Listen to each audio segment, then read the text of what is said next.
Welcome to exam tricks YouTube channel. ఈరోజు మనం 7th 8th of January current affairs నేర్చుకుందాం. కరెంట్ అఫైర్స్తో పాటు static GK, important static GK కూడా మనం ఎక్స్ప్లెయిన్ చేసుకుందాం. ఇప్పుడు ఫస్ట్ క్వశ్చన్కి వెళ్తే, who is the author of the book titled why India matters అనే పుస్తక రచయిత ఎవరు అనమాట? యాక్చువల్లీ జైశంకర్ అండి. ఈయన మనకి present minister of external affairs minister అనమాట. నిర్మలా సీతారామన్ ఎవరండి? Finance minister. ప్రహ్లాద్ జోషి, ఈయన యాక్చువల్లీ మూడు వాటికి మినిస్టర్ అండి. ఏంటండి అది? Ministry of parliamentary affairs and ministry of కోల్కి కూడా ఈయనే, అండ్ మైన్స్కి కూడా ఈయనే. మినిస్ట్రీ ఆఫ్ మైన్స్ కూడా ఈయనే. ఇక్కడికి వచ్చి నితిన్ గడ్కరీ ఏమండి? ఈయన is the highway man of India అంటారు. ఈయన్నే is the minister of road and transport and highways అనమాట. బుక్స్ కొద్దిగా ఇంపార్టెంట్ అండి. బుక్స్ యాక్చువల్లీ రీసెంట్ బుక్స్ చాలా ఇంపార్టెంట్. కొన్ని బుక్స్ ఇక్కడ పెట్టాను ఇంపార్టెంట్ ఈ 2023లో. ఒకసారి చూసుకోండి. అంబేద్కర్ లైఫ్, శశి థరూర్ అనమాట. ఈజ్ ద కాంగ్రెస్ పర్సన్ అనమాట. కాంగ్రెస్ నుంచి. Made in India, Amit can't. Modi shaping a global order flux, JP Nadda గారు అండి. Women and war and women రెండు ఒకటే. ముండక ఉపనిషత్, ద బ్రిడ్జ్ ఇన్ ఇమ్మోరాలిటీ. ఎవరండి? మన జగదీప్ ధనకర్, మన వైస్ ప్రెసిడెంట్ ఈయన. నెక్స్ట్ క్వశ్చన్కి వెళ్తే, which has been appointed as chief executive officer of Indian Olympic association, CEO అనమాట. సిఇఓ ఆఫ్ ఇండియన్ ఒలింపిక్ అసోసియేషన్కి వచ్చేసరికి, దీనికి ఆన్సర్ వచ్చేసేసి రఘువరం అయ్యర్. ఇప్పుడు ఇండియన్ ఒలింపిక్ అసోసియేషన్ గురించి కొద్దిగా నేర్చుకున్నాం. ఇది యాక్చువల్లీ ఢిల్లీలో ఉందండి. Head quarters Delhi. ఎప్పుడు ఇది 1927లో స్థాపించారనమాట. ఏర్పాటు చేశారు ఇండియన్ ఒలింపిక్ అసోసియేషన్ని. ఇప్పుడు ప్రెజెంట్ చైర్మన్ ఎవరండి? ఇండియన్ ఒలింపిక్ అసోసియేషన్ ప్రెసిడెంట్ ఎవరండి? మన పిటి ఉషా, పొరుగులు రాణి అంటాం. పిటి ఉషా అనమాట. Is the athlete. ప్రెజెంట్ మన ఈయన రఘువరం అయ్యర్ సిఇఓగా అపాయింట్ అయ్యబడ్డాడు అనమాట. ఆంటోనియో గుటెరస్ ఎవరండి? యుఎన్ఓ ప్రెసిడెంట్ అనమాట. Secretary general. యాక్చువల్లీ ఈయన పోర్చుగీస్ ఆయన. యాక్చువల్లీ కంట్రీ కూడా అడుగుతాడు ఎగ్జామ్లో. ఎలా అడుగుతాడంటే, UNO secretary general Antonio Guterres ఆయన ఏ కంట్రీ అడిగే ఛాన్సులు కూడా ఉన్నాయండి. ఎవరు? పోర్చుగీస్ అనమాట ఈయన రిలేటెడ్. మరి అరవింద్ భగత్ ఎవరండి? మనకి రీసెంట్గా యుఎన్ఓకి పర్మనెంట్ అంబాసిడర్గా నియమితులయ్యారు కదా. Permanent representative from India. యుఎన్ఓకి పర్మనెంట్ రిప్రజెంటేటివ్ ఫ్రమ్ ఇండియా. అంటే ఏం చేస్తాడు ఆయన అంటే, యుఎన్ఓలో ఇండియాని రిప్రజెంట్ చేస్తాడు. అక్కడ ఏదైనా ఇండియా మ్యాటర్ వస్తే ఆయనే సమాధానం ఇచ్చుకోవడం, ఇండియా ఏమన్నా సమస్యలు వస్తే అక్కడ లేవదేయడం, మొత్తం ఈయన చూసుకుంటాడు అనమాట. ఎవరు? అరవింద్ భగత్. ఇది permanent representative to UN. Thomas bench ఎవరండి? ఇప్పుడు ఇంటర్నేషనల్ ఒలింపిక్ అసోసియేషన్ ఉందా, దానికి ప్రెసిడెంట్ అనమాట ఈయన. International Olympic association. మన ఇండియాకి ఎలాగుందో same Indian Olympic association, international Olympic Association president Thomas bench అండి. మరి నెక్స్ట్ క్వశ్చన్కి వెళ్తే, who has been appointed as the executive director of Asian Development bank? Vikas she'll Asian development బ్యాంక్కి ఎగ్జిక్యూటివ్ డైరెక్టర్గా ఎన్నికయ్యాడు. ఏషియన్ డెవలప్మెంట్ బ్యాంక్ ఎక్కడ ఉందండి? ఫిలిప్పీన్స్లో ఉంది. Head quarters Philippines. మండలయోంగ్ ఇక్కడ ఉందండి ఫిలిప్పీన్స్లో. హెడ్ క్వార్టర్స్ ఫిలిప్స్ అని గుర్తెట్టుకుని చాలు. Asian development. ఇది రీజనల్ బ్యాంక్ రీజనల్ అంటే ఏషియాకి సంబంధించిందండి బ్యాంక్. ఇది ఎందుకు యూజ్ అవుద్ది? అప్పులు డెవలప్మెంట్ కంట్రీస్ ఉంటాయి కదా, డెవలప్డ్ కంట్రీస్ ఏమన్నా డెవలప్ అవ్వడానికి, ఇప్పుడు సపోజ్ సైన్స్ అండ్ టెక్నాలజీకి ఏమన్నా డెవలప్ అవ్వాలన్నా, ఒక ఎన్విరాన్మెంట్కి ఏమన్నా, ఇది అప్పులు ఇస్తుంది అనమాట. రీసెంట్గా మీరు సామర్లకోట దగ్గరలో ఉంటే, సామర్లకోట దగ్గరలో ఏడిబి రోడ్ అంటారు. ఏంటి? ఆ రోడ్డు వేయడానికి ఈ ఏషియన్ డెవలప్మెంట్ బ్యాంక్ అనేది అప్పు ఇచ్చింది అనమాట. ఇలా అప్పులు ఇస్తుంది అనమాట ఈ కంట్రీస్లో ఉన్న మెంబర్స్కి. ఏషియన్ డెవలప్మెంట్ బ్యాంక్ ఇప్పుడు ఈయన ఏషియన్ డెవలప్మెంట్ బ్యాంక్ ఉన్నారు కదా, ఏడీబీకి ప్రెసిడెంట్ అనమాట. ఈయన ఏడీబీకి president. Asian Development Bank president Masatsugu Asakawa. ఈయన ప్రెసిడెంట్. ఈయన జపాన్ నుంచి వచ్చాడు అనమాట. జపాన్ కంట్రీ కూడా గుర్తుపెట్టుకోండి. థామస్ బెంచ్ ఎవరండి? IOC international Olympic Association president. ఇందాక డిస్కస్ చేసుకున్నాం ఇంకా బిట్లో. ఇంద్రమాణి పాండే. ఈయన రీసెంట్గా యాక్చువల్లీ ఈయన బిమ్స్టెక్ దీని గురించి కొద్దిగా తెలుసుకుందాం. బిమ్స్టెక్ దానికి ఈయన అంబాసిడర్ ఇండియా నుంచి అంబాసిడర్ ఈయన అనమాట బిమ్స్టెక్కి. అయితే ఇది ప్రజెంట్ ఎందుకు న్యూస్లో ఉందంటే, ఈయనున్న ఇంద్రమణి పాండే ఈయన సెక్రటరీ జనరల్గా బిమ్స్టెక్కి అపాయింట్ అవ్వబడ్డాడు అనమాట. సెక్రటరీ జనరల్ టు బిమ్స్టెక్ గురించి నేర్చుకుందామంటే యాక్చువల్లీ ఇది ఏంటంటే Bay of Bengal Initiative for Multi Sectoral Technical and Economic Cooperation. ఇందులో కొన్ని కంట్రీస్ ఉంటాయండి. బిమ్స్టెక్ అనే దాంట్లో కొన్ని కంట్రీస్ ఉంటాయి. ఆ కంట్రీస్లో ఎకనామిక్ డెవలప్మెంట్గా ఇది ఒక రీజనల్, ప్రతి దేశం ఒకదానికొకటి సహకారం చేసుకోవడానికి అనమాట. మీరు అబ్రివేషన్ తెలిస్తే దీని పర్పస్ ఏంటో తెలిసిపోద్ది. ఇది actually Bay of Bengal Initiative for Multi Sectoral Technical and Economic Cooperation అంటే ఈ మెంబర్ కంట్రీస్ ఉంటాయి కదా, ఈ మెంబర్స్ కంట్రీస్ మధ్యలో ఈ టెక్నికల్గా ఎకనామికల్గా కోఆపరేట్ చేసుకోవాలి. ఈచ్ అదర్ దేశాలన్నీ, అందులో ఉన్న మెంబర్స్ దేశాలన్నీ చేసుకోవాలి. దానికి ఈ బిమ్స్టెక్ దానికి సెక్రటరీ జనరల్గా మన ఎవరు ఇంద్రమణి పాండ్యా ఇండియా నుంచి ఎన్నుకోబడ్డాడు అనమాట. యాక్చువల్లీ బిమ్స్టెక్ హెడ్ క్వార్టర్స్ ఎక్కడ ఉందో బంగ్లాదేశ్లో ఉందన్నమాట. బంగ్లాదేశ్ ఢాకాలో ఉందన్నమాట. యాక్చువల్లీ బిమ్స్టెక్ అని ఉంది కదా, ఏంటి Bay of Bengal Initiative for Multi Sectoral Technical Cooperation. ఈ మెంబర్ కంట్రీస్ ఏముంటాయంటే Myanmar, Bangladesh, Bhutan, Sri Lanka, Thailand, India. Actually ఇది ఎందుకు ఇంపార్టెంట్ అంటే ఇండియా ఆల్సో మెంబరు. చూడండి ఇప్పుడు మీకు ఒక క్లియర్ కట్. ఇప్పుడు యాక్చువల్గా ఇండియా ఉంది కదా, ఇండియాకి చుట్టూ బోర్డర్ షేర్ చేసుకునే కంట్రీలు మొత్తం 7 ఉన్నాయి. అందులో మయన్మారు, బంగ్లాదేశ్, భూటాను, నేపాల్ 1 2 3 4 ఉన్నాయి. మొత్తం 7 ఉన్నాయి. మొత్తంలో ఈ బిమ్స్టెక్లో మెంబర్స్ 4 మన బోర్డరింగ్ కంట్రీ షేర్ చేసుకున్నవి. శ్రీలంక ఏంటి వాటర్ బౌండరీ షేర్ చేసుకున్న శ్రీలంక. థాయిలాండ్ ఒకటి గుర్తుపెట్టుకుంటే మొత్తం 7 ఉన్నాయి. బిమ్స్టెక్లో క్వశ్చన్ ఎలా అడుగుతాడంటే how many member countries are there in the బిమ్స్టెక్లో ఎన్ని కంట్రీస్ ఉన్నాయి అని అడుగుతాడు అనమాట. 7 అదొక క్వశ్చను. 7 కంట్రీస్ ఉన్నాయి అదొక క్వశ్చను. ఇంకోటి which of the following is not a BIMSTEC country, కింది వాటిలో ఏది బిమ్స్టెక్ కంట్రీ అని అడుగుతాడు. అప్పుడు బంగ్లాదేశ్, మయన్మారు, భూటాను, నేపాల్ ఇచ్చి ఇంకోటి పక్కన ఏదో పాకిస్తాన్ అంటాడు. సో పాకిస్తాన్ ఎలిమినేట్ చేయాలన్నమాట. ఇప్పుడు దీనికి ఈ బిమ్స్టెక్ కంట్రీస్కి ఒక క్లిక్ ఏంటంటే ఎంబీబీఎస్ 10 ఇదండి ఈ క్లిక్. దీనికి ఇదేంటి Myanmar, Bangladesh, Bhutan, Sri Lanka, Thailand, India, Nepal. మీరు ఇది క్లిక్ మీకు గుర్తుండొచ్చు ఉండకపోవచ్చు. ఎంబీబీఎస్ 10 అనేది బిమ్స్టెక్ కంట్రీస్కి. మీరు ఇది ఎలా గుర్తెట్టుకుని ఇండియాకి మొత్తం 7 బోర్డర్ ల్యాండ్ ద్వారా బోర్డర్ కంట్రీస్ మొత్తం 7 ఉన్నాయండి. అందులో 4 కంట్రీస్ బిమ్స్టెక్లో ఉన్నాయి. మయన్మారు, బంగ్లాదేశ్, భూటాను, నేపాల్. అవి ఎలా గుర్తుపెట్టుకోండి. ఏ లేవు, పాకిస్తాన్ లేదు, చైనా లేదు, ఇంకో ఏ కంట్రీ టిబెటా కాదు, ఇది లేదు. టోటల్ మనకు మన ఇండియాకి ఎన్ని బార్డర్ కంట్రీస్ ఉన్నాయండి? 7 అని అంటారు. కానీ Afghanistan not a border country. Afghanistan మనకి బార్డర్ కంట్రీ కాదండి. ఎందుకంటే అప్పుడు ఉండేది ఫస్ట్లో, బట్ పాకిస్తాన్ విడిపోయిన తర్వాత మనకి లేదు. తర్వాత యాక్చువల్లీ మొత్తం 6 కంట్రీస్లో మన బిమ్స్టెక్లో ఉన్నవి మయన్మార్ ఉంది, బంగ్లాదేశ్ ఉంది, భూటాన్ ఉంది, నేపాల్ ఉంది. రిమైనింగ్ ఏం లేవు. చైనా, పాకిస్తాన్ లేదు. ఈ చైనా, పాకిస్తాన్ ఒకటి సపరేట్గా ఉంటుంది బిమ్స్టెక్ కంట్రీస్లో. ఎంబీబీఎస్ 10 అండి. ఇది ఒక క్లిక్ బిమ్స్టెక్ కంట్రీస్ గుర్తుపెట్టుకోవడానికి. దానికి ఇప్పుడు ఈ బిమ్స్టెక్ అనే ఆర్గనైజేషన్కి ఇంద్రమణి పాండ్యా ఇండియా ఆయన కనుక సెక్రటరీ జనరల్గా నియమితులయ్యాడు. అందుకని ఈయన్ని గుర్తుపెట్టుకోవాలి. ఆ బిమ్స్టెక్ సెక్రటరీ జనరల్ చాలామంది అవుతారు వేరు కంట్రీల్లో. మనకు అంత ఇంపార్టెంట్ కాదు, బట్ ఇండియా నుంచి అయ్యాడు కదా, అందుకని మీరు దీనికి ఇంపార్టెన్స్ ఇవ్వాలన్నమాట. నెక్స్ట్ ఇంకో దానికి సేమ్ ఇండియానే ఒక మెంబర్. ఇప్పుడు యాక్చువల్లీ ఎగ్జామ్లో ఎలా అడుగుతాడు, మొత్తం మెంబర్ కంట్రీస్ ఎన్ని? 7. Actually member countries 7.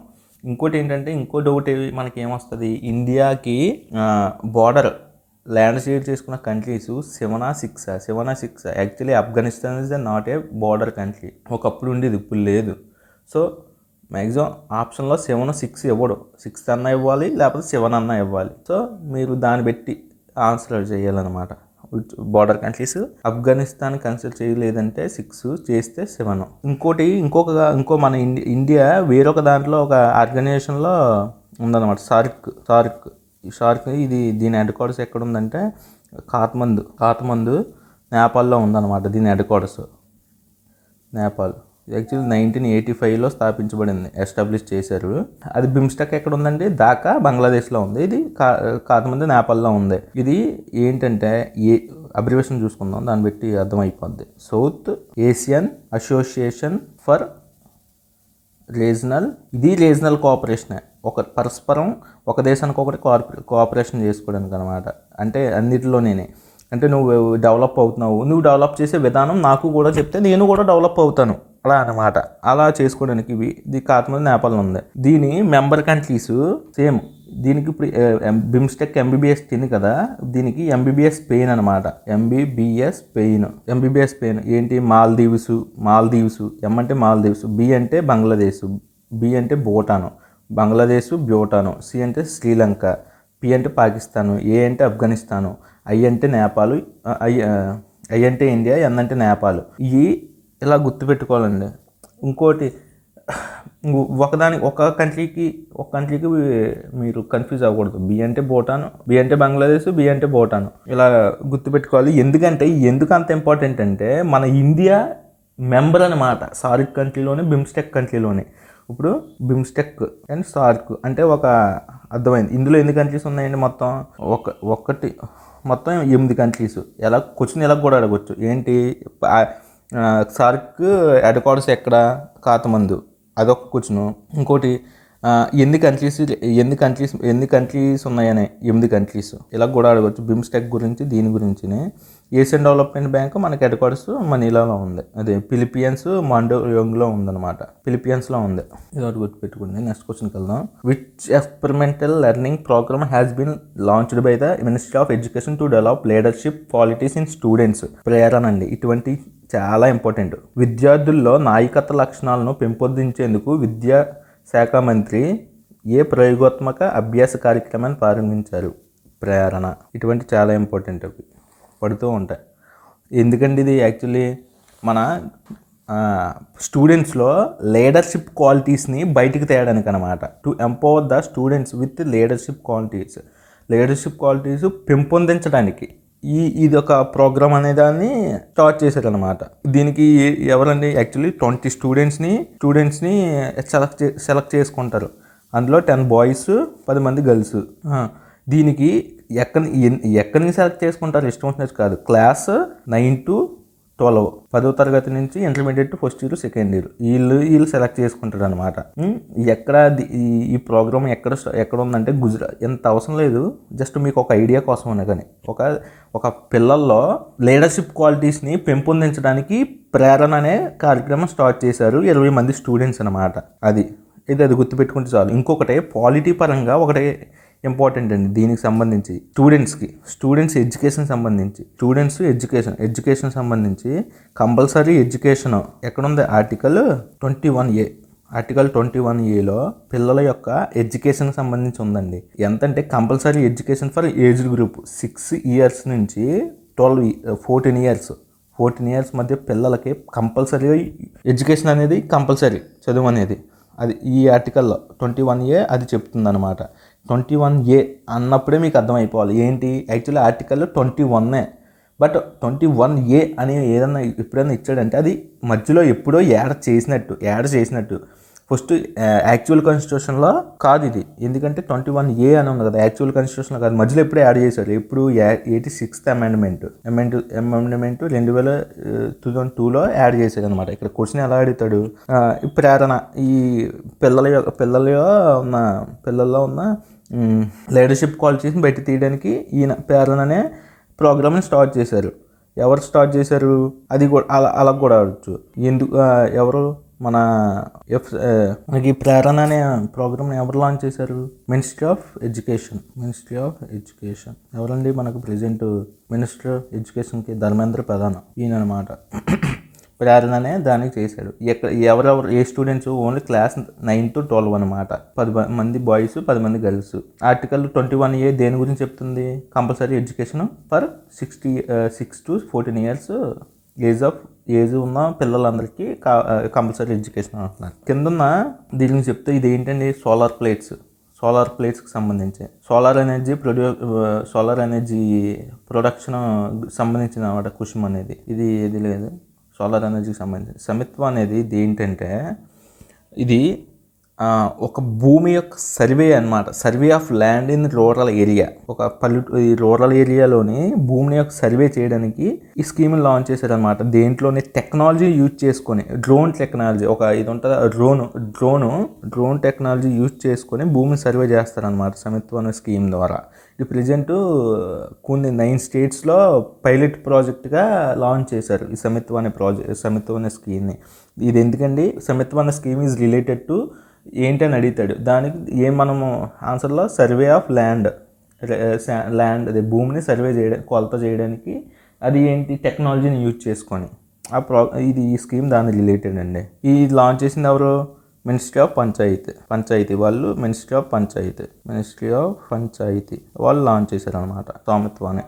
ఇటువంటి స్కీమ్స్ కూడా ఎగ్జామ్లో ఎక్కువ అడుగుతుంటాడు. కుసుమ్ అంటే సోలార్ ఎనర్జీకి సంబంధించి, సోలార్ ప్లేట్స్, సోలార్ ఎలా ప్రొడక్షన్ చేయాలి దానికి సంబంధించి Kusum. Aditya L1 shall be the first space based Indian mission to study the sun. మన aim to observe the sun from the close distance in the context of how many Lagrange points are. ఇది మన L1 అనేది దేనికంటే సూర్యుని observe చేయడానికి అనమాట.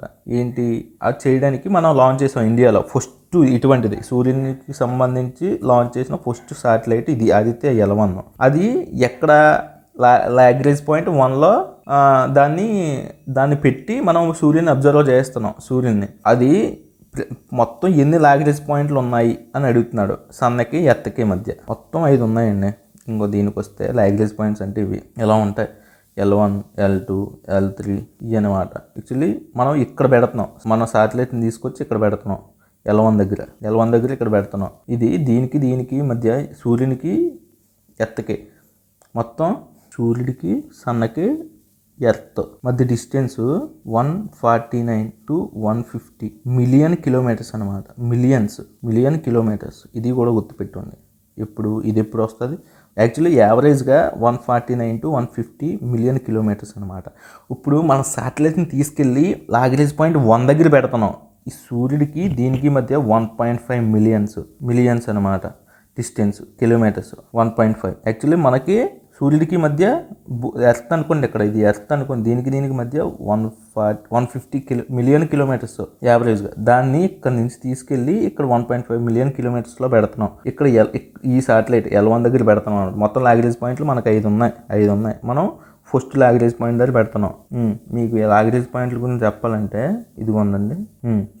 ఇప్పుడు చూడండి, యావరేజ్గా మనకి భూమికి, ఇది భూమి అనుకోండి, ఇది భూమికి సన్నకి మధ్య డిస్టెన్స్ 152 మిలియన్ కిలోమీటర్స్ అనమాట. ఎప్పుడు అపిహేలియన్ పెరహేలియన్ అని ఉంటాయి అన్నమాట. యాక్చువల్లీ జూలై 4న మన భూమికి సన్నకి లాంగెస్ట్ అనమాట. ఇంకెప్పుడు రాదు, జూలై 4నే వస్తుంది.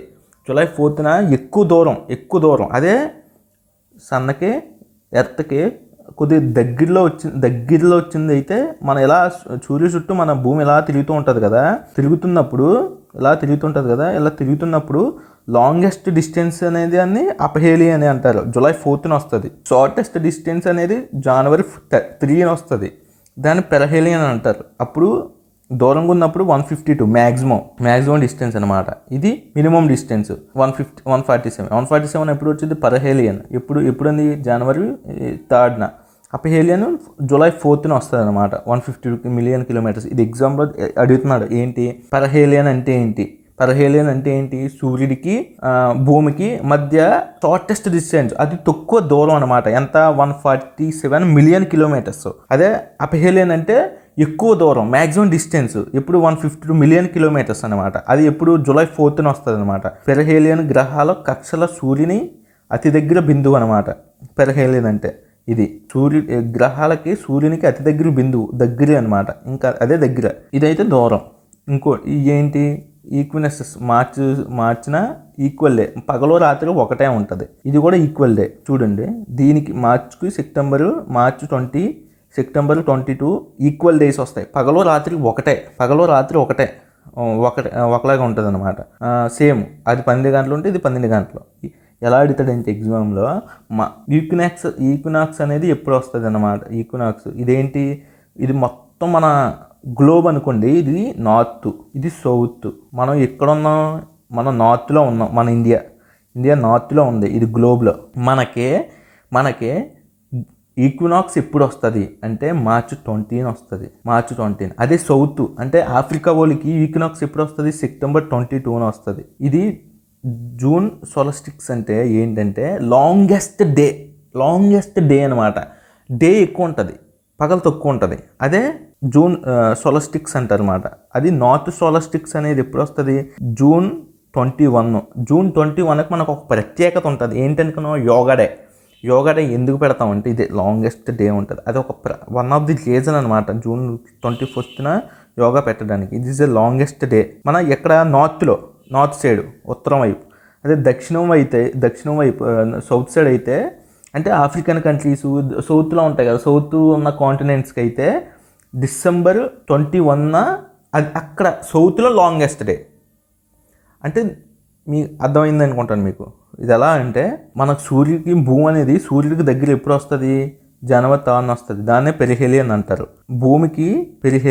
భూమికి సూర్యుడికి మధ్య దూరం ఎప్పుడు ఎక్కువ ఉంటుంది, జూలై 4న ఉంటుంది. అదే అపెహేలియన్ అంటారు. అది పక్కన పెట్టండి, అదే సపరేట్ టాపిక్. ఈక్వినాక్సెస్ కు వెళ్దాం. మనం నార్త్ సైడ్ ఈక్వినాక్స్ అంటే పగలు రాత్రి ఒకలాగా ఉంటుంది. ఎప్పుడు వస్తుంది, అది మార్చి 20 వస్తుంది. మనం ఓన్లీ నార్త్ వాళ్ళకే, ఉత్తరం వైపు వాళ్ళకే, మన India one of the north side ఉంది కదా, అందువల్ల నార్త్ సైడ్ ఉన్న కాంటినెంట్స్కి మొత్తానికి, యూరప్కి, నార్త్ అమెరికాకి, ఇదన్నిటికీ మనకి ఇది ఇక్కడ ఈక్వినాక్స్ అంటే పగలు రాత్రి సమానం. అదే సౌత్ సైడ్ ఆఫ్రికన్ కంట్రీస్కి, సౌత్ అమెరికాకి, ఇదన్నిటికీ ఇక్కడ వస్తుంది అన్నమాట. ఏంటి, సెప్టెంబర్ 22 వాళ్ళకి ఈక్వినాక్స్ పగలు రాత్రి ఒకటే. ఇది లాంగెస్ట్ డే. నైట్ తక్కువ ఉంటుంది, డే టైం ఎక్కువ ఉంటుంది, నైట్ తక్కువ ఉంటుంది. జూన్ 21. అదే నార్త్ సైడ్ వాళ్ళకి, అంటే సౌత్ కాంటినెంట్స్ వాళ్ళకి డిసెంబర్ 21. ఇక్కడ మీకు ఇది ఎందుకు ఎక్స్ప్లెయిన్ చేయాల్సి వచ్చిందంటే చూడండి, ఇదిగో యావరేజ్గా మన సన్నకి ఎత్తకి డిస్టెన్స్ ఎంత యావరేజ్గా చూసుకుంటే 150 మిలియన్ కిలోమీటర్స్ అనమాట. దాన్ని మన ఆదిత్య L1 శాటిలైట్ని అన్ని కిలోమీటర్ దాటేసి 1.5 మిలియన్ కిలోమీటర్స్ దగ్గరలో పెట్టేసాం అనమాట. L1 లాగ్రేంజ్ పాయింట్ L1 దగ్గర. మొత్తం మన లాగ్రేంజ్ పాయింట్లు 5 ఉన్నాయి. ఇవి అంటే గ్రావిటేషనల్ ఫోర్సు ఈక్వల్గా ఉంటుంది అనమాట. ఇక్కడ స్టెబిలిటీగా ఉంటుంది ఇది. అదే లాగ్రేంజ్ పాయింట్స్ అనమాట. భూమికి ఎత్తకి మధ్య 5 ఉన్నాయి. నెక్స్ట్ క్వశ్చన్కి వెళ్దాం. సిమ్లీపాల్ కాయ్ chutney which got GI tag is associated with Indian state. Actually ఇది ఒరిస్సాకి సంబంధించింది. ఒడిస్సా సిమ్లీపాల్ నేషనల్ పార్క్ అని ఉంటాం. ఒడిస్సాలో 2 నేషనల్ పార్క్స్ ఉన్నాయి. అవి ఏంటి, Similipal national park, Bhitarkanika national park. ఏంటి, సిమ్లీపాల్ నేషనల్ పార్కు, బిత్తరకనిక. పేర్లు చూసి మీరు గుర్తుపడేయవచ్చు ఏంటనే. ఇక్కడ యాక్చువల్లీ సిమ్లీపాల్ కాయ్ చట్నీ అంట. యాక్చువల్లీ అది ఒడిస్సాలో ఉంది. మనకి సేమ్ సిమ్లీపాల్ నేషనల్ పార్క్ కూడా ఉందని ఆ పేరు ద్వారా మీరు గుర్తుపడేసుకోవచ్చు. మీరు మనకి యాక్చువల్లీ జిఐ ట్యాగ్ అంటాం. ఏంటంటే ఇది జియోగ్రాఫికల్ ఇండికేషన్. దీన్ని ఇది యాక్చువల్లీ ఇది ఎక్కడ ఉందండి, దీని రిజిస్టర్ చెన్నై అనమాట. హెడ్ క్వార్టర్స్ చెన్నైలో ఉంది ఈ జియోగ్రాఫికల్ ఇండికేషన్ రిజిస్టర్ చెన్నై. మీకు యాక్చువల్లీ కొన్ని తమిళనాడు గురించి మాట్లాడుకుంటే, తమిళనాడు ఏముంటుందండి, యాక్చువల్లీ తమిళనాడుని ఏమంటారు మనం, ల్యాండ్ ఆఫ్ టెంపుల్స్ అంటాం. తమిళనాడునే ల్యాండ్ ఆఫ్ టెంపుల్స్. దీనికి యాక్చువల్లీ మనకి లోక్సభ సీట్స్ ఎన్ని ఉన్నాయి, తమిళనాడు నుంచి 39 ఉన్నాయి. లోక్సభ 39, రాజ్యసభ ఇవి కూడా సీట్స్ కూడా ఇంపార్టెంట్ అండి. 18 అనమాట. మన యాక్చువల్లీ ద్రవిడ సంస్కృతి ఇక్కడ తమిళనాడు, ద్రవిడ అనే ఒక కల్చర్ అనేది ఇక్కడ నుంచి తమిళనాడు నుంచి వచ్చిందనమాట. మనకి ఇంకా దీనికి భరతనాట్యం, క్లాసికల్ డ్యాన్స్ వేసేదానికి భరతనాట్యం అనమాట. భరతనాట్యం దీని యొక్క ఇక్కడ దీనికి తమిళనాడు బాగా ప్రసిద్ధి అనమాట. లార్జెస్ట్ మన దేశంలోనే అతిపెద్ద పొడవైన మెరీనా బీచ్ కూడా తమిళనాడులో ఉంది. మెరీనా బీచ్ తమిళనాడులోనే ఉంది. లార్జెస్ట్ కోస్ట్ కలిగింది అనమాట. ఇది బీచ్ తమిళనాడులో ఉంది. ప్రపంచంలో పొడవైన బ్రిడ్జ్ ఇదండి. మరి తమిళనాడుకి సంబంధించి మనకి తమిళనాడులో ఉన్న శాంక్చురీస్ ఏంటండి, వేదాంత బర్డ్ శాంక్చురీ. వేదాంత దేనికి రిలేటెడ్? వేదాంత బర్డ్ శాంక్చురీ తమిళనాడులో. ఇంకేంటి మధుమలై పార్క్. మధుమలై పర్వతాలు కలదనమాట పార్క్. ఇది కూడా శాంక్చురీయే, మధుమలై శాంక్చురీ. మీకు ఇక్కడ ఒక ఫేమస్ నేషనల్ పార్క్ ఉందండి, ఏంటంటే గిండి నేషనల్ పార్క్. ఇది దేనికి ఫేమస్ అంటే, గిండి నేషనల్ పార్క్ దేనికి ఫేమస్ అంటే స్నేక్స్కి ఫేమస్ అనమాట. క్వశ్చన్ ఎలా అడుగుతాడంటే, గిండి నేషనల్ పార్క్ దేనికి బాగా ప్రసిద్ధి అని అడుగుతాడు. దేనికి ఫేమస్? స్నేక్స్కి సంబంధించింది అనమాట. మధుమలై శాంక్చురీ, వేదాంత బర్డ్ శాంక్చురీ ఇవన్నీ తమిళనాడులో.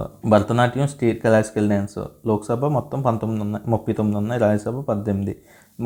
తమిళనాడు సిటీ ఆఫ్ టెంపుల్స్ అని అంటారు అనమాట. మనకి ఇంకా కేరళకు వచ్చేస్తే కేరళ స్టేట్ అండి. కేరళ మన ఏంటి గాడ్ ఓన్స్ కంట్రీ అంటాం కేరళనే. God's own country. మన ఎడ్యుకేషన్ పరంగా ఇదే ఫస్ట్, మన లిటరసీ రేట్ ఇదే ఫస్ట్. అండ్ జెండర్ గ్యాప్ కూడా దీనికే హైయెస్ట్ అనమాట. అంటే లేడీస్కి స్త్రీలు పురుషులు నిష్పత్తి ఎక్కువ ఉంటుంది అనమాట. దాని యొక్క రేషియో స్త్రీ పురుషుల నిష్పత్తి ఎక్కువ. ఎంత? 1084. దేశంలోనే ఫస్ట్ ఇది అనమాట. అంటే స్త్రీ పురుషుల నిష్పత్తి అంటే 1000 మంది జెంట్స్ ఉంటే దానికి 1084 మంది లేడీస్ ఉన్నారనమాట. అది మనకి ఇండియాలోనే ఫస్ట్ అనమాట ఇది. మనకి దీని ఫేమస్ ఏంటంటే, ఇంకా కేరళకి బాగా ఏంటి, కేరళలో స్పైస్ క్యాపిటల్ ఆఫ్ ఇండియా అంటాం మనం. స్పైసెస్ ఎక్కువ ఎక్కడి నుంచే బాగా ఉత్పత్తి అవుతాయి అనమాట. Spice capital of India. Rubber ఉత్పత్తిలో ప్రథమ స్థానం. రబ్బర్ మనకి ఇదే ఫస్ట్ అనమాట. Rubber first. ప్రపంచంలో అయితే బ్రెజిల్, మన ఇండియాలో అయితే రబ్బర్లో కేరళ అనమాట. ఇంకేంటి, కొబ్బరి ఇక్కడ కొబ్బరి తోటలు బాగా ఎక్కువ, కొబ్బరి అధికంగా ఇక్కడే ఉంటుంది, కోకోనట్. ఇదండి కేరళ గురించి. నెక్స్ట్ క్వశ్చన్కి వెళ్తే, నెక్స్ట్ జనరేషన్ లాంచ్ వెహికల్. ఇది యాక్చువల్లీ మన రీసెంట్గా ఒక శాటిలైట్ని స్పేస్ ఎక్స్ దగ్గరికి వెళ్ళి లాంచ్ చేయించుకున్నాం. ఎందుకు? మనకి అది 4780 కేజీలు ఉండాలి. కానీ ఒక శాటిలైట్ ఇంత కేజీలు ఉన్నాయని మనకి యాక్చువల్లీ మన స్టామినా, మన లాంచ్ వెహికల్ మాక్ 3 ఓన్లీ 4000 కేజీలు మాత్రమే లాంచ్ చేయగలదు. బట్ మనకున్న ఆ శాటిలైట్ 4000 కన్నా ఎక్కువ అనమాట. అది వెళ్ళి ఫాల్కన్ 9 అది స్పేస్ ఎక్స్ దగ్గర నుంచి వెళ్ళి లాంచ్ చేసుకోవాల్సి వచ్చింది. అప్పుడు మనకి రీసెంట్గా నెక్స్ట్ జనరేషన్ లాంచ్ వెహికల్ అనేది ఇస్రో డెవలప్ చేస్తుంది అనమాట. ఇస్రో డెవలప్ చేస్తుంది. అదేంటి, మొత్తం ఈ పిఎస్ఎల్వి, జిఎస్ఎల్వి, LVM-3 ఇవన్నీ యాక్చువల్లీ మనకి జిఎస్ఎల్వి ఎంత అండి, 2250 అంతే. అంతవరకే లాంచ్ చేయగలరు, 2250. అదే LVM-3 అయితే 4000 వరకే లాంచ్ చేయగలదు. ఇది ఇప్పుడు 4000. ఇప్పుడు ఇది ఉంది కదా నెక్స్ట్ జనరేషన్ లాంచ్ వెహికల్, ఇది దగ్గర 20,000 కేజీల వరకు లాంచ్ చేయగలదు. ఇప్పుడు మనం ఎవరి దొరికే వెళ్ళవసరం లేదు. మన శాటిలైట్ ఎంత వెయిట్ అయినా సరే వెళ్ళవసరం లేదనమాట. అదనమాట. ఇది క్వశ్చన్ ఎలా అడుగుతాడంటే, ఇదిగో రీసెంట్గా నెక్స్ట్ జనరేషన్ లాంచ్ వెహికల్ అనేది ఇస్రో డెవలప్ చేసింది. అది ఎన్ని కేజీల వరకు తీసుకెళ్ళగలదు లో ఎర్త్ ఆర్బిట్ వరకు ఎంత తీసుకెళ్ళగలదు. అదే జియో స్టేషనరీ ఆర్బిట్. యాక్చువల్లీ ఈ ఆర్బిట్ల గురించి చెప్తాను. ఇది 10,000 వరకు తీసుకెళ్ళగలదు. 10,000. ఇది ఎంత? భూమి నుంచి 2000 కిలోమీటర్స్ అనమాట. ఇదే అయితే 3600 కిలోమీటర్స్ వరకు కూడా ఇంత ఈ next generation satellite generation launch vehicle ఉందా, ఇది దగ్గర 20,000 కేజీలని లో ఎర్త్ ఆర్బిట్ 2000 కిలోమీటర్ వరకు లాంచ్ చేయగలదు. అదే 1000 కేజీలు దాన్ని జియో స్టేషనరీ ఆర్బిట్లోకి 36,000 వరకు 36,000 కిలోమీటర్లు అనమాట. 10,000 కేజీల వరకు లాంచ్ చేయగలదు న్యూ జనరేషన్ లాంచింగ్ వెహికల్. ఇది 2030 లోపు ఇది ఇస్రో డెవలప్ చేస్తుంది అనమాట. డెవలప్ చేసేస్తుంది. యాక్చువల్లీ మనకి అప్పుడప్పుడు క్వశ్చన్లు ఎలా అడుగుతున్నాడంటే, ఎన్ని పార్ట్స్ ఎన్ని ఉన్నాయి అలాగని స్టేజెస్. ఒక్కో శాటిలైట్లో మనకి పిఎస్ఎల్విలో 4 స్టేజెస్ ఉంటాయి. జిఎస్ఎల్విలో 3 స్టేజెస్ ఉంటాయి. LVM-3లో 3 స్టేజెస్.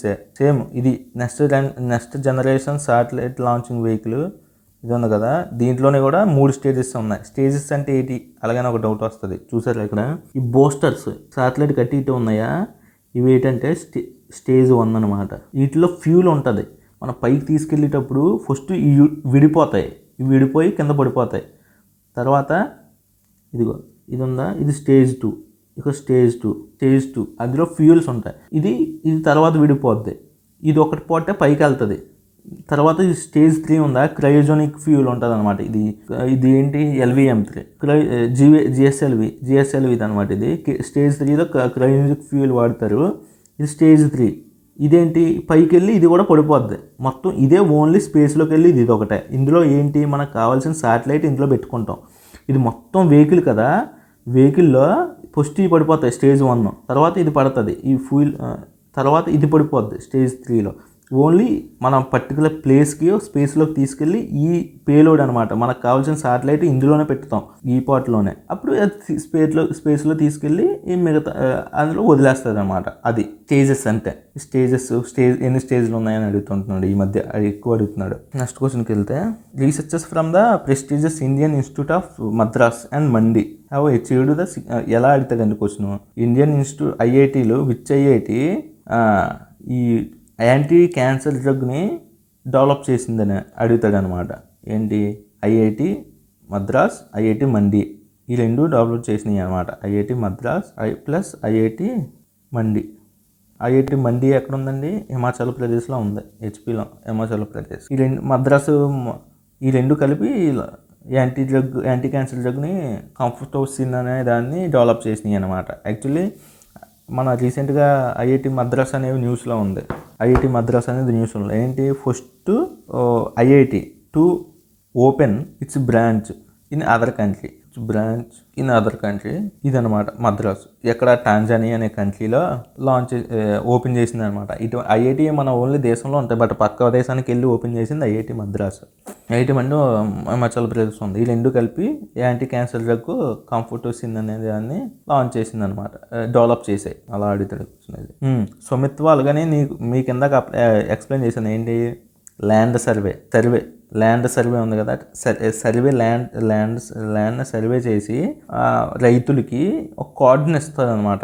ఇది ఏంటి, పంచాయతీ రాజు సర్వే ఆఫ్ ఇండియా, ఈ రెండు కలిపి ఉమ్మడిగా ఇంప్లిమెంట్ చేస్తున్నాయి స్వమిత్వ స్కీమ్ అనేది. స్వమిత్వ స్కీమ్ అన్నిసార్లు ఎందుకు చెప్పుకోవాల్సి వస్తుందంటే, దీనికి రీసెంట్గా కొన్ని అవార్డులు వచ్చినాయి. ఏంటి, innovation use of technology in e governance for digital transformation. అంటే మనం టెక్నాలజీని యూజ్ చేసుకుంటున్నాం కదా, డ్రోన్స్ ద్వారా కదా మనం ఈ సర్వే చేసేది, ల్యాండ్ సర్వే చేసేది. అందువల్ల దీనికి అవార్డు వచ్చింది అనమాట. ఇంకోటి ఏమొచ్చిందంటే, gold best innovation award for the innovation sandbox presentation. Best innovation. ఇన్ని అవార్డులు వస్తున్నాయి కదా. యాక్చువల్లీ ఎందుకు యాక్చువల్లీ స్వమిత్వ అనే స్కీమ్ అనేది లాంచ్ చేసింది ప్రధానమంత్రి మోడీ లాంచ్ చేశారనమాట స్వమిత్వ అనే స్కీమ్ని. ఎప్పుడు, 2021. క్వశ్చన్ ఎలా అడుగుతాడంటే, స్వమిత్వ అనే స్కీమ్ని ఎవరు లాంచ్ చేశారు, ప్రధానమంత్రి మోడీ. ఎప్పుడు లాంచ్ చేశాడు, 2021. దేనికి సంబంధించి, ఈ ల్యాండ్ యొక్క సర్వే చేయడానికి అనమాట. ఈ 3 పాయింట్లు గుర్తెట్టుకుంటే చాలు, ఇంత మ్యాటర్ అవసరం లేదు, జస్ట్ మీకు అర్థం అవుద్దని నేను చెప్తున్నాను. స్వమిత్వ అనే స్కీమ్ దేనికి సంబంధించి, ల్యాండ్ సర్వే అనమాట. అది ఎవరు ఇంప్లిమెంట్ చేస్తారు, పంచాయతీరాజు ఇంప్లిమెంట్ చేస్తారు. ఇదన్నమాట దీనికి సంబంధించి. ఇన్ని అవార్డులు వస్తున్నాయి కదా, అందుకని అది ఇంపార్టెంట్ అనమాట. నెక్స్ట్ క్వశ్చన్కి వెళ్తే, who has been appointed as the brand ambassador of World Trade Organization from India. ఈయన సెతిల్ పాండ్యా అపాయింట్ అయ్యారు అనమాట. ఈయన ఎవరు, permanent representative to the UNO. ఈయన ఎవరు, ఏషియన్ డెవలప్మెంట్ బ్యాంక్ ఉంది కదా, ఏషియన్ డెవలప్మెంట్ బ్యాంక్కి మనకి ఈయనే కదా మనకి ఎగ్జిక్యూటివ్ డైరెక్టర్గా ఎన్నికయ్యాడు. లక్ష్మీ శుక్లా ఎవరు, DGP ఆఫ్ మహారాష్ట్ర. మనకి జెనీవాలో చాలా హెడ్ క్వార్టర్స్ ఉన్నాయి. ఏంటి, జెనీవాలో మనకి World Health Organization, World Trade Organization, చాలా మెయిన్ ఆర్గనైజేషన్లు అన్నీ జెనీవాలో ఉన్నాయి. మీరు అవి గుర్తుపెట్టుకోండి. నెక్స్ట్ క్వశ్చన్కి వెళ్తే, యాక్చువల్లీ మన స్పీకర్, లోక్సభ స్పీకర్ ఉన్నారు కదా, ఓం బిర్లా. ఈయన ప్రోగ్రామ్ ఒకదాన్ని లాంచ్ చేశాడు. ఏ ప్రోగ్రామ్ని, పంచాయతీ పార్లమెంట్ తక్. పంచాయతీ అంటే గ్రామీణ నుంచి డైరెక్ట్ పార్లమెంట్కి అనమాట దీని అర్థం. పంచాయతీసే పార్లమెంట్ తక్ అనే మహిళా ప్రతినిధులు, మహిళ కోసం అని దీన్ని లాంచ్ చేశాడు అనమాట. ఏంటి, పంచాయతీసే పార్లమెంట్ తక్ అని. ఎలా క్వశ్చన్ అడిగితే అంటే, పంచాయతీసే పార్లమెంట్ తక్ అనే దాన్ని ఎవరు లాంచ్ చేశారు, ఓం బిర్లా, మన లోక్సభ స్పీకర్. ఎందుకు లాంచ్ చేశాడు, ఎందుకంటే మహిళా ప్రతినిధుల కోసం అనమాట. అంటే పంచాయతీల నుంచి పార్లమెంటు వరకే రావచ్చు మీరు. ఎందుకు మనకి రీసెంట్గా మనకి నారీ శక్తి వందనం అనే నారీ శక్తి అభియాన్ అనే దాన్ని చేశారు. 33% రిజర్వేషన్ పార్లమెంట్లోని అండ్ లోక్సభలోని, అదే స్టేట్ అసెంబ్లీస్లోని, స్టేట్ లెజిస్లేటివ్ అసెంబ్లీస్లోని మనకి ఏంటి లేడీస్కి 33% రిజర్వేషన్ ఇస్తున్నారనమాట. దీన్ని క్వశ్చన్ ఎలా అడుగుతాడంటే, ఎవరు లాంచ్ చేశారు? లోక్సభ స్పీకర్ ఓం బిర్లా.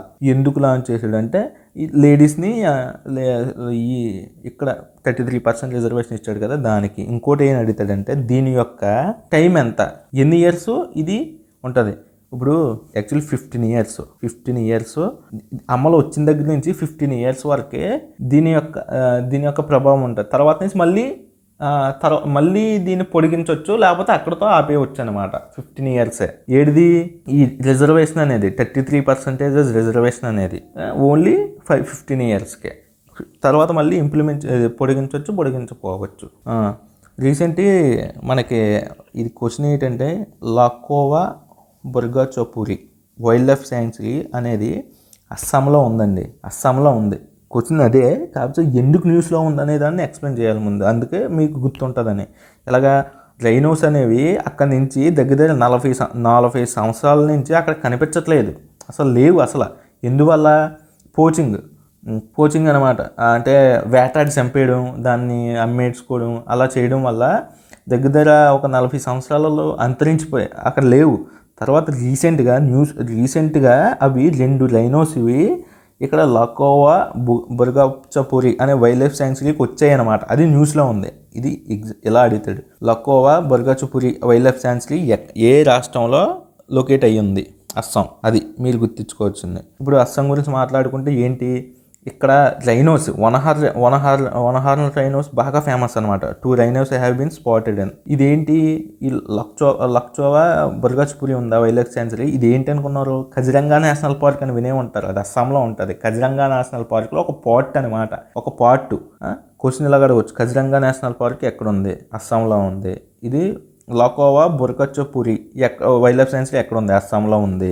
ఇది మనం అస్సాం గురించి కజిరంగా నేషనల్ పార్క్ గురించి మాట్లాడాలంటే ప్రపంచంలోకెల్లా 1 హార్న్ రైనోస్ ఉన్నాయా, అందులో 2/3 వంతంతా మన కజిరంగా నేషనల్ పార్క్లోనే ఉన్నాయండి. ప్రపంచంలోకెల్లా 2/4 మొత్తం 2/4 ఆఫ్ ది రైనోస్ మొత్తం మన కజిరంగా నేషనల్ పార్క్లోనే ఉన్నాయి. 1 horn rhinos. Kaziranga national park అంత ఫేమస్ అనమాట.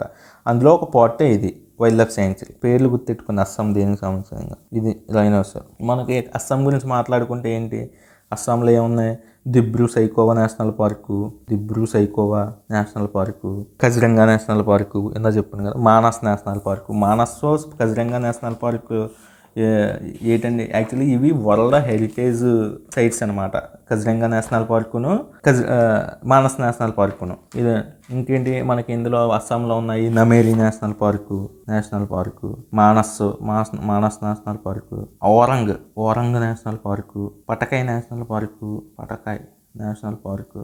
ఇవండి ఈ నేషనల్ పార్క్స్ అస్సాంలో ఇంపార్టెంట్. మెయిన్ ఏంటంటే Manas Kaziranga national parks world heritage sites కదా, అవి ఇంపార్టెంట్ అనమాట. ఇవి కూడా Dibru Saikhowa, Nameri national park, Orang national park, Patkai national park, ఇవి కూడా ఇంపార్టెంట్ అస్సాంలో. ఇంకా మన అస్సాం గురించి మాట్లాడుకుంటే యాక్చువల్లీ మనకి ఇది టీకి ఫేమస్ అండి. తెయ్యాకు ఉత్పత్తిలో ప్రథమ స్థానం అంట మన దేశంలోనే. మనకి ఇంకో అస్సాం గురించి ఇంకా మాట్లాడుకుందాం అంటే మజోలీ ఉంటుందా, largest river island in the world. ప్రపంచంలోనే రివర్ ద్వారా ఒక ఐలాండ్ ఫామ్ అయింది అనమాట. ఇది ఒక రివర్ ఉంటుందా, అందులో మధ్యలో ఈ ఐలాండ్ ఉంటుంది. ప్రపంచంలో ఇంకెక్కడ లేదు మజోలీ. అది ఎక్కడ ఉంది? అస్సాంలోనే ఉంది. ఇంకోటి ఇదన్నమాట మన అస్సాంకి సంబంధించి. ఇందాక మీద అప్లై చేశాను. ఇదండి ఈరోజు కరెంట్ అఫైర్స్. ఏమన్నా మిగిలిపోతే రేపు ఎక్స్ప్లెయిన్ చేసుకుందాం. ఈ పీడిఎఫ్ని మీకు ఎగ్జాంప్లిక్స్ యూట్యూబ్ ఛానల్లో అప్లోడ్ చేస్తాను, మీరు డౌన్లోడ్ చేసుకోవచ్చు. యాప్ లింక్ డిస్క్రిప్షన్లో ఉంది. ఓకే.